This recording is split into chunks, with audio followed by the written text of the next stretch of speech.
a balanced set of initiatives is important when you're driving change. Quite often the change involves cultural change, and that can be a journey rather than a sprint. Welcome to Manage This, the podcast by project managers for project managers. This is our time to talk about the things that matter most to you as a professional project manager. Our guests are involved in all types of projects, big and small. But what they have in common is this. They've all experienced what you've experienced, challenges, roadblocks, and victories. We talk with the movers and shakers in the industry. And alongside me is one with some pretty fancy moves himself, Bill Yates. I don't know about that. You don't want to see me on the dance floor. That's an ugly thing. Man, I'm excited about this podcast today. This hits on a topic, and we'll get into it more, but this reminds me of one of my favorite authors, Clive Cussler. He's written a series of books that involve underwater exploration. Yeah. And a superhero named Dirk Pitt. We're going to talk to a couple of guys that remind me of Dirk Pitt. Real life superheroes. Yeah. All right. And their names are Brian, Luz, and Joe Campbell. Oceaneering International Incorporated, which began in the 1960s as a small regional diving company in the Gulf of Mexico, then grew to become a global provider of engineered products and services. Oceaneering International deals with all the services associated with the life cycle of an offshore oil field, from drilling to decommissioning. They operate the world's premier fleet of work-class ROVs, or remotely operated vehicles. And they are a frontrunner in offshore oil field maintenance services and subsea hardware. Let's first meet Joe Campbell. He's the senior project manager with Oceaneering's Subsea project group. He has 30 years of subsea construction and maintenance experience in diving and ROV projects. Joe has worked with Oceaneering for 6 years, working on projects in Azerbaijan, Trinidad, Equatorial Guinea, and Mauritania. Now, I know that Bill wants to talk with you more about the Project Management Center of Excellence, but before we get into that, let's hear a little bit more about Oceaneering. I see that one of your company's slogans on the website is, "We solve the unsolvable." Mm-hmm. I love that. You've recently been involved in a pretty complex and challenging project, a subsea deepwater pipeline repair operation off the shores of West Africa. Was that, for all intents and purposes, the type of project that some people might think of as unsolvable? Well, that's a good question. For us, it's not unsolvable because this is something we do every day. We have the pipeline clamps that we manufacture for Oceaneering. We have the project management group that installs them, puts them in. We manage the vessels. We have the engineering part of it all. So this is everyday business for us. Tell us a little bit about what was involved in that project. I mean, how was the problem discovered? What triggered that?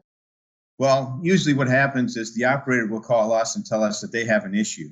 On this particular project, the operator called us and told us that they were getting seawater in their pipeline and that they had already sent a field vessel out there to inspect the line, and that they had discovered a pinhole in a 10-inch pipeline about 67 kilometers away from their floating production unit.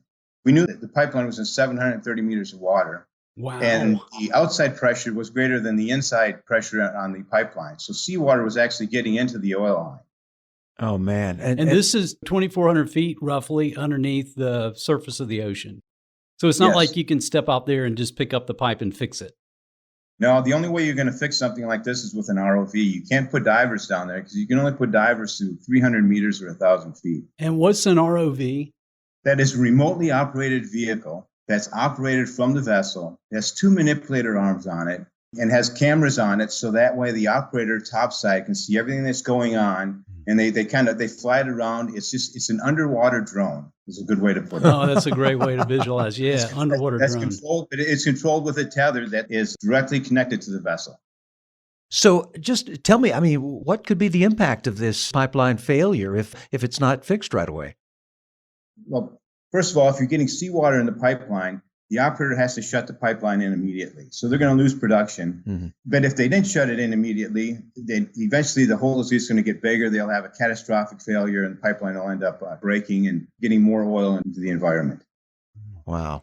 That sounds like a serious issue. I imagine this is probably typical for Oceaneering, that you have a project that comes up and it comes up red hot where, okay, there's an issue and we need your team here immediately. We need you to come up with a solution. That had to be quite a challenge for you guys. Is this a typical project? Is this the way you guys normally are having to respond and produce results? Actually, it is. That's what we specialize in. When they call us up and you have a problem right now, today, that's what we jump on board and we're going to come up with a solution as soon as possible. We get all the different groups together, come up with a plan, and go right back to the client, come and find a solution. Okay. And so you just careened into the next question I wanted to ask you, Joe. Getting into the customer and other stakeholders, just like in this example, off the coast of West Africa, who are the stakeholders that are involved there?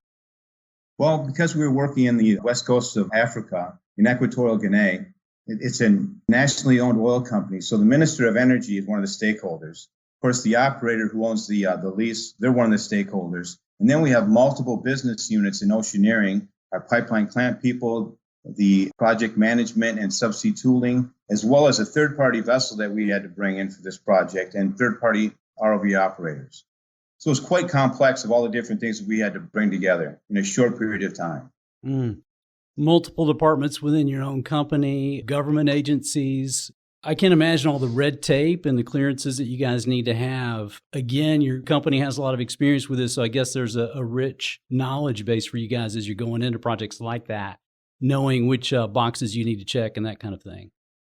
Yes, that's true. We have a lot of experience doing it. A lot of it comes into our project management group that we've already got set up in place already.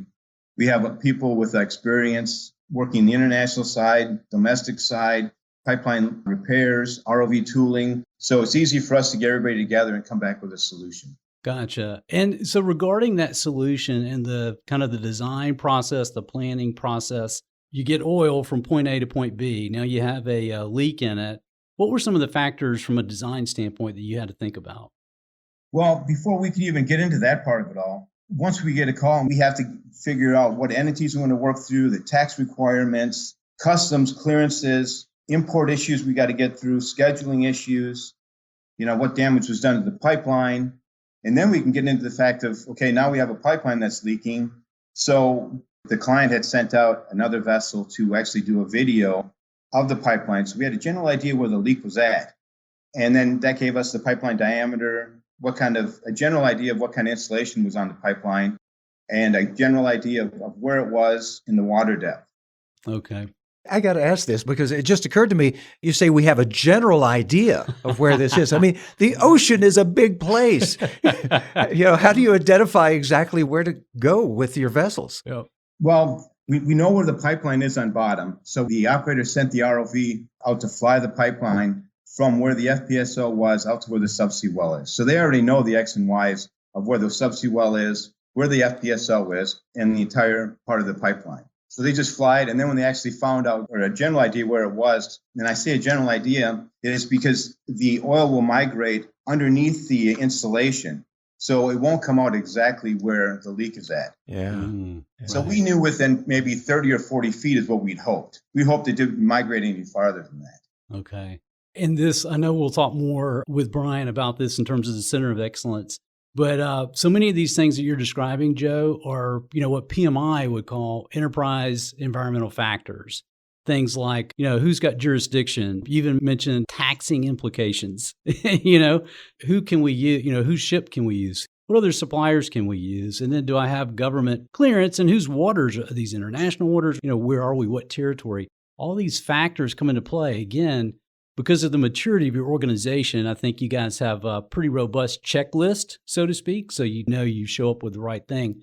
But back to the question that we're all intrigued by is, okay, you show up and you think all right, the oil leak is somewhere in this 30 to 50 yard radius, but it's, about a half mile below us. What do you do next? We get all of our groups together. We come up with a preliminary plan of how we're going to attack this. We had to find out if we had the 10-inch clamp in stock. It turns out that we did, but it was a diver clamp, so we're going to have to make some modifications for the ROV. The client had some tooling already in country. They had the toolings to pick the pipeline up and to take some of the coating off the pipeline. But what happened is that it wasn't very well maintained. Most of it was sitting outside. So then we got to send technicians over to take a look at all this equipment, find out what condition it's in, how long it's going to take to get these parts ordered, and then kind of come up with a plan after that one. It's the long lead items that will bite you in a project like this. Right. And then how are we going to ship all that stuff in the country? How long is that going to take? Once we come up with all that, then we start making schedules for each individual group. We have to do the modifications on the pipeline. How long is it going to take to get all those modifications done to make it ROV friendly? You got to put U-hooks on the installation frames, T-handles on all the tooling. All the bolts have to be welded and made ROV friendly. Very specific side saddles on the clamps, so that way when you set it on the pipeline, you can do a soft landing rather than having the diver guide it into place. All these things take time. We've got to come up with a preliminary plan. And I put together long schedules for each individual group, and then we start tying them back into a master schedule. And we come up with a plan. And here's our target date of how long we think it's going to put everything together. And then we start looking for our vessel. And then when can that vessel arrive? You know, it's so many projects within a project, and trying to come up with a timeline on all of that. How long did this project take? You know, is it something you can identify right off the bat? Okay, we know this is going to take this amount of time. Well, fortunately, with most of the groups inside Oceaneering, we had a general idea how long it was going to take to modify the clamp, to come up with a whole plan to get things shipped in, because we've done a little bit of business over in that part of the world. So, yeah, it was about 110 days altogether from the time we knew about it until the project was completed. So was it all, air quotes here, smooth sailing on the ocean floor? Or did you run into unexpected obstacles? I mean, it seems like every project has something that comes up unexpected. What about this one? Well, I'm very fortunately on this one, we had relatively good visibility. A lot of times when you get in an area like this, as soon as the ROV touches down, you lose complete visibility. But on this one, we had a good current running through it, which is kind of a double-edged sword, because if the current runs too much, the ROV can't actually do their job. But the current was running about 2 knots, so we were able to keep the bottom so we could actually see what was going on and continue to keep working.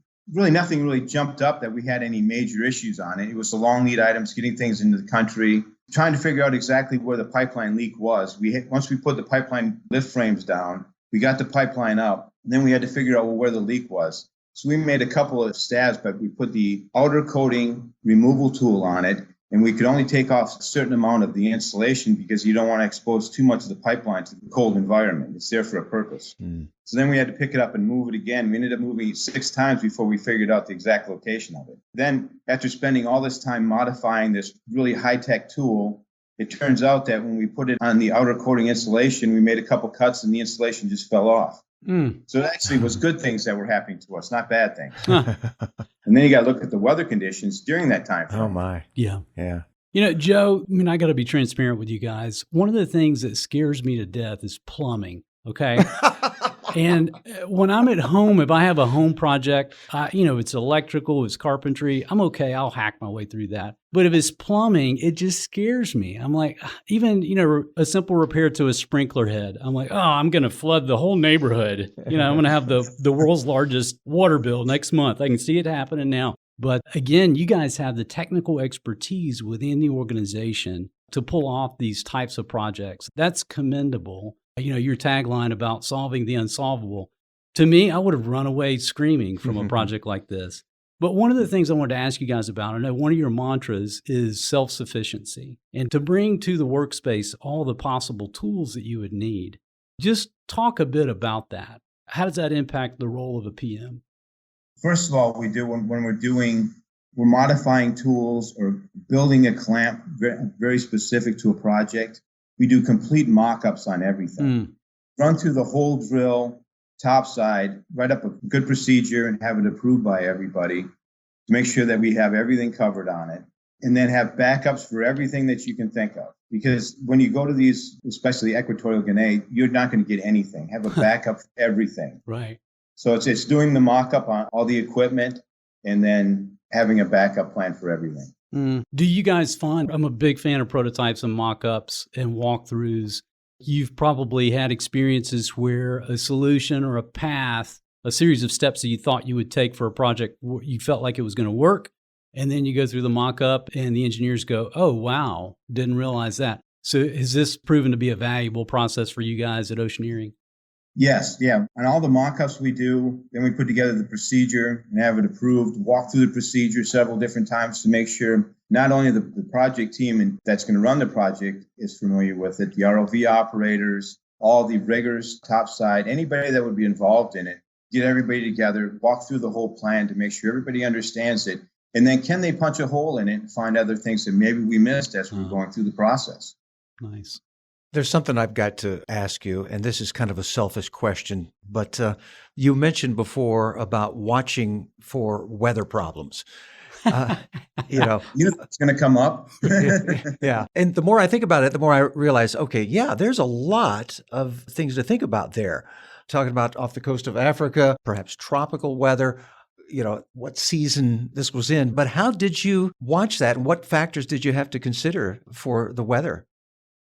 Well, when you're working offshore, you got to look at the wavelength, and you got wind coming at you because your vessel is a big wind sail offshore. So if the wind's blowing really hard, it makes it even harder to stay on station.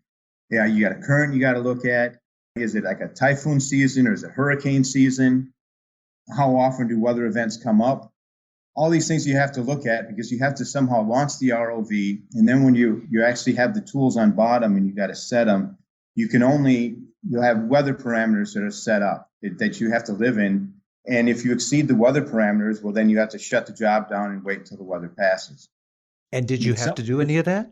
Fortunately, on this job, the weather was very cooperative with us, which doesn't always happen, and things went out very smoothly. But another thing that we have is a heave-activated crane, so that way the crane compensates for some of the weather, the heaving of it, the crane coming up and down. Yeah. Joe, one thing that really cracked me up as we were preparing for this conversation today was looking at the lessons learned and talking through that with you guys before. And there was one specifically that you just reminded me of. One of your lessons learned is purchase flexible airline tickets. And that's perfect, right? You don't know. I mean, okay, in this case, it's 110 days and, this is how long we'll be on site and that kind of thing. But you got to have flexibility because you don't know. Nick cannot control the weather. He can help predict the weather, but we don't know how long it's going to take. And just that amount of flexibility that you guys have to build in personally and then also into your schedules and to set expectations for your teams. Again, that's just another layer of complexity and obviously maturity in terms of the approach that you guys have taken. So how do you find people that can be that flexible to be on your teams? Well, where that lesson learned came from is that as we were planning the project, the vessel ended up coming available a week early. So I had to change everything at the last minute and try to get all my personnel, all my items shipped, everything in country a week ahead of time. Wow. So you have to do a lot of scrambling. So our offshore personnel are very used to the fact that I'm calling you up, leave your house right now. Wow. That's part of the offshore industry. Yeah. Well, let's bring in Brian to our conversation. Brian Luz is the Director of Project Management for the Manufactured Products Division and the Director of the Project Management Center of Excellence. Brian is in his 24th year at Oceaneering, having served the first 14 years at Oceaneering Space Systems and the latter 10 years at Subsea Distribution Solutions. As the Director of Project Management, you've got this Project Management Center of Excellence. And I know Bill's chomping the bit to find out more about this. So can you tell us, what is this? You've got an acronym for it, PMCoE, the Project Management Center of Excellence. What is that? Nick, that is a title that we chose for what may be more formally referred to as an Enterprise Project Management Office. Oceaneering has several PMOs aligned with different divisions. The Project Management Center of Excellence is this overarching body that provides support to those subordinate PMOs, as well as some divisions that do not have a formal PMO. Our inaugural year was 2018, and now we are fully functional. We're finding that we're making great progress in many areas. The momentum we have looks to be where more funding, more authority may be coming our way, and it may be that as we mature, that we will become more of a controlling PMO or even a directive PMO. Got it. And just to clarify, again, we have Joe and Brian, two different perspectives, both with different roles here at Oceaneering. And the great thing is we can ask this question of you guys. All right, Joe's project manager, he's got the responsibility for specific projects, such as the one that we just talked through. We're curious, what's the interaction for someone in Joe's role with someone in Brian's role over on the COE side? How does that work for Oceaneering? Bill, the Project Management Center of Excellence is a supportive PMO, and consequently, we do not manage resources. That is, we do not have a pool of project managers and engineers and technicians. Rather, we provide support by way of best practices, competency development, etc. We'll get into that more later, but our business units throughout Oceaneering that support many industries and thousands of projects, they retain the resources to manage our projects. Got it. Okay. And the Center of Excellence, so you say it really spun up 2018, but I know you guys have talked through the way that you guys have identified the stakeholders, those that you feel like you need to come along and support and help. Talk us through how you went about that. Yes, our executive sponsor recognized at the very beginning when we were launching the Project Management Center of Excellence the need to have highly qualified and experienced representatives from each of our divisions. So he reached out to those divisions, and we accumulated 14 experts essentially that are the Center of Excellence Committee. And that same sponsor communicated a sense of urgency in our first 3 months as we were launching the Center of Excellence. We absolutely recognized that we needed to understand who our stakeholders were. In other words, who are in the project management community at Oceaneering. So we made that one of our very first endeavors after our kickoff meeting and established 4 tiers of stakeholders that formed up this project management community. The first tier are the executives. The second tier are the Center of Excellence committee members. The third tier are the project group managers, or said another way, those are the managers of the project managers. Okay.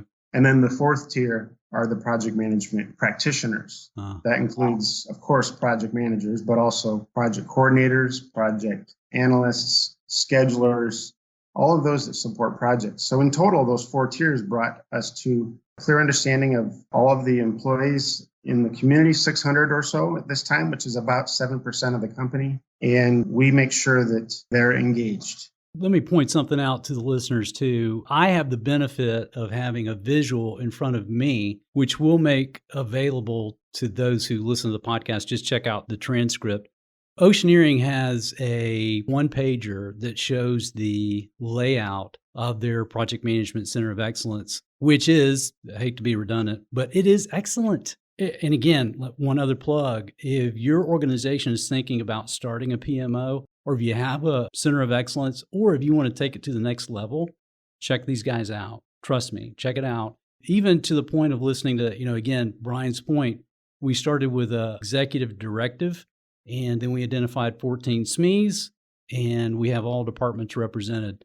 Again, if I'm starting from scratch, I'm going to be listening carefully to this and thinking about the approach that you took. But I really appreciate, Brian, you sharing that. Just, if you don't mind, talk a little bit about your communication management plan and how you guys came about that. Sure. Being an international company with an extraordinary number of facilities, cultures, and project types, it was clear to us that we needed to have a documented communication management plan. And the committee wrote that document. We documented our communication modes, methods, channels, the frequency, the platforms we would use, which are multiple, and the roles and responsibilities of executing that communication management plan. So one of the key aspects of it was having a brand, essentially, a clear message, and the visual or the infographic that, Bill, that you mentioned a few moments ago was key to that. We refer to it as strategic visualization. Our Center of Excellence chose a large propeller as our physical metaphor to illustrate what the Project Management Center of Excellence is about. So that propeller represents that the project management discipline is a driving force. And of course, a lot of the work we do at Oceaneering involves vessels and remotely operated vehicles, etc. So we felt that was a good metaphor. The 3 blades on the propeller represent the 3 fundamental areas that we're focused on. Those are best practices, competencies, and community. These are all documented in the communication management plan, and we work to leverage that. Brian, let me ask you a question. I want to get practical again, and I'll pick on Joe again. So let's say Joe's trying to work a really complex project, and it's basic project management stuff, right? He needs key resources. or he needs help overcoming some kind of government regulation or requirement, or simply he needs to get Part A from Houston, Texas, United States to West Africa on the right vessel, and he needs help. Does he go to you? How does the Center of Excellence come into play in that, or is that too tactical? Is it stuff that you guys are doing in front of that? Well, if I might field that question, we have several initiatives that are underway and some that are operational already. One that relates to this is we have a Center of Excellence portal. Now, it's not intended to be a virtual home that's static with information, but rather it has an abundance of information, best practices that are available to anyone, over 100 different procedures that are utilized throughout the company that can be downloaded, adopted, modified to suit the business's needs. There are dozens of templates, and there are also a variety of dynamic information that's made available, recorded presentations and interviews, etc. So the actual project teams that are doing the real work, they have the option of going there as part of the Center of Excellence support to the organization and utilizing any of that information. If I could just ask a question as an outsider here, what type of company needs a Center of Excellence? Does everybody need one? Is it practical for everyone? I would say that first and foremost, companies that have an international base would probably benefit the most because of the quantity of cultures and business services and products that they provide. A Center of Excellence might provide less of a benefit in a smaller organization or that's homogeneous. For those types of companies, they're probably best suited to have a singular project management office, and maybe that project management office even controls resources. Mm-hmm. But in our mind, a Center of Excellence is a supporting function, it's overarching, and it's available to all worldwide.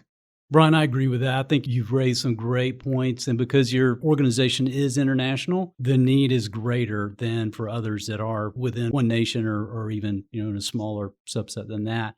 The other thing that strikes me too is, you guys do work in space. You do work in the defense industry. There's a diversity of places where that propeller gets engaged. And I know there are lessons learned that could easily be siloed and never taken advantage of within Oceaneering, unless you had an organization like your PMCoE. So I see it too as the more diverse the type of work that your organization does, then the greater the need for that Center of Excellence. Because then Joe will have his peers in different silos, if you will, in different departments that are also struggling with some of the same issues that Joe is. They'll share those ideas, those common struggles. If they go up the chain, they go to a central location such as the COE, then you guys can tackle the big problems and hopefully solve them once and make it applicable across the board. So yeah, I agree with that. Let me shift just a second here, and either one of you can weigh in on this. As again, you're fairly early on in establishing this Center of Excellence, yet I see the maturity of it. And as a supported part of the organization, I see the clear value in that. And I'm just curious, what lessons learned or what advice would you share with others who are beginning to tackle either a PMO or a Center of Excellence at their organization? Bill, I would say there's three in particular that come to mind. First of all, stakeholder and communication management are absolutely key. If you don't understand who you're doing the work for and how to communicate to them regularly through multiple channels, then a lot of great work can get lost. Yep. So we are approximately 18 months into the Center of Excellence life and with great traction in stakeholder and communication management. I know it sounds a bit trite, but it really is crucial. Secondly, having a balanced set of initiatives. We are very specific with our initiatives. There are 12 of them. They each have a short title. They have a scope statement. They each have a charter. And they're balanced in that some are short-term tactical efforts. Sometimes we refer to them as quick wins. Others are long-term strategic endeavors, much heavier and more complex. It's important to have both. And they all feed up into those three fundamental areas I mentioned earlier: community, competencies, and best practices. They also are aligned with the corporate enterprise strategic objectives. They marry up to our vision and mission statement. It also should be noted that a balanced set of initiatives is important when you're driving change. Quite often the change involves cultural change, and that can be a journey rather than a sprint. So Well we're always said. mindful of that. And then lastly, I'd like to highlight one of the main lessons or recommendations is to make sure competency assessment and development is part of the focus. At least a third of what we do by way of our time spent and energies is focused on competency. And we appreciate that it's important to assess our project management community against a global standard, and also that after assessing the development part, which is so important, is a healthy balance of on-the-job training, job shadowing, mentoring, special assignments, rotations, informal learning, certifications. And Oceaneering, in fact, has utilized VelociTeach in various ways, including purchasing dozens of Andy Crow's PMP exam prep study guides, as well as the online material. We're also real keen on special job assignments. The reality is most of us learn and get better and better by way of our assignments. So is there anything you can talk about that you're currently doing or that you have ongoing or even coming up? Well, yeah, I've bid quite a few projects to set subsea trees in Mauritania. Wow. Let's see, I just finished a project with a pipeline reroute in Trinidad.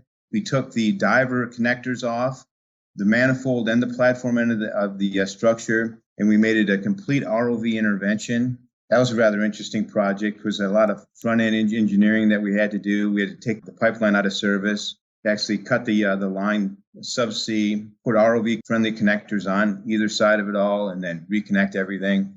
Those are the fun things that we do at Oceaneering. Good grief.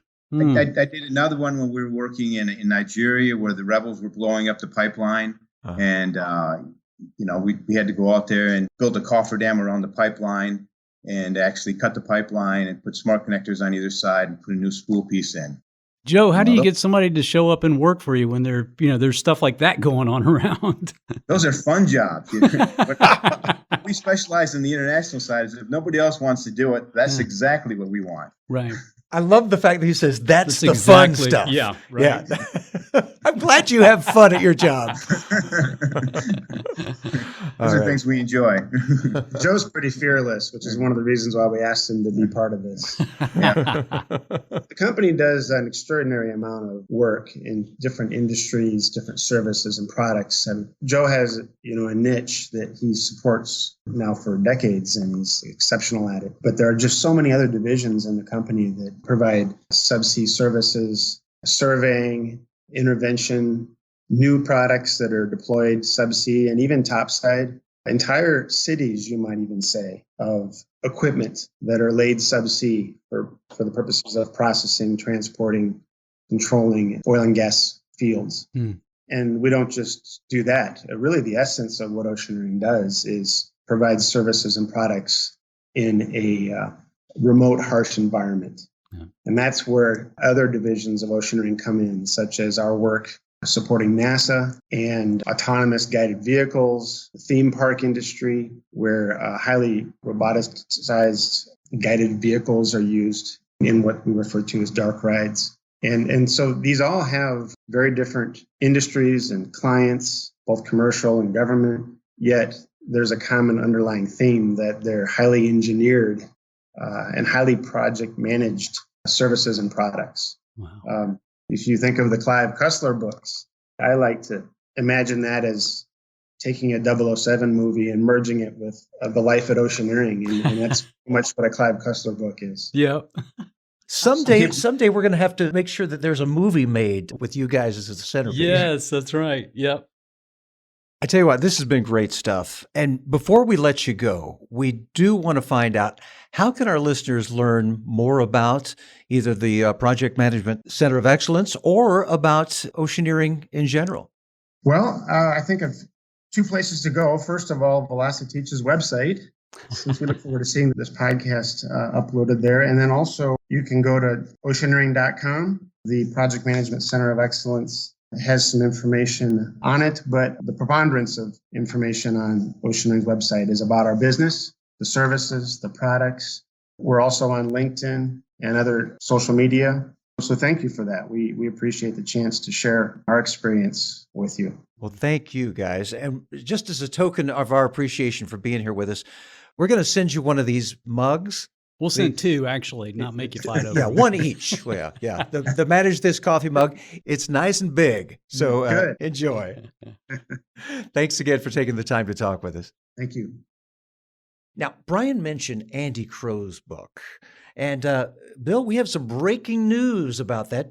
Yes, we do. Yeah, unfortunately, Andy's not in the room, so we can talk about him, and he won't cut us off. But earlier this summer, the New York Daily News ran an article entitled 3 Best PMP Prep Books, and they selected Andy's book as the best. Yeah. Number 1, yeah.